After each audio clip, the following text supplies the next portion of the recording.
My boyfriend stopped noticing me, and somehow a stranger noticed before he did. My boyfriend Andres and I had been together for almost 4 years, long enough that everything felt familiar, comfortable, predictable, and honestly, I liked that. At the beginning of the relationship, he noticed everything. New haircut? Immediate compliment. New dress? He'd mention it before we even left the house. Even small things like changing my nails or wearing different perfume. He paid attention, and then slowly he stopped. Not suddenly, just little by little. At first, I barely noticed it, because relationships settle over time. That's normal. But eventually, I realized something uncomfortable. I was still noticing him, still complimenting him, still making effort. And meanwhile, I could completely change something about myself, and he wouldn't even look up from his phone. One afternoon, I got my hair done. Not a trim, a huge change, different color, different length. I spent almost 4 hours at the salon, and honestly, I felt good leaving there. Confident, excited for him to see it. When I got home, Andres was sitting on the couch watching something on TV. I walked in, waited, nothing. He looked at me, smiled casually, and said, "Hey."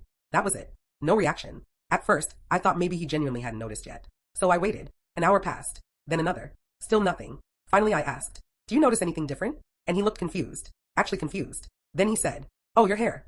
Like he was guessing. And somehow that hurt more than if he'd noticed nothing at all. The next day, I stopped at a cafe before work. The guy behind the counter looked at me and immediately said, "Wow, your hair looks amazing, by the way."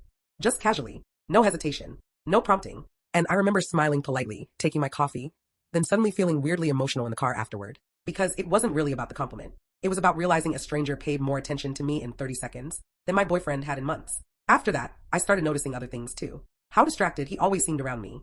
How conversations felt automatic. How effort had quietly disappeared from the relationship without either of us acknowledging it. And honestly, that scared me more than cheating ever could. Because cheating is obvious. But this was slowly becoming invisible to someone who once looked at me like I was everything. A few nights later, Andres asked if something was wrong. And I just looked at him and said, "I don't think you see me anymore." And for the first time in a long time, he didn't have an immediate answer.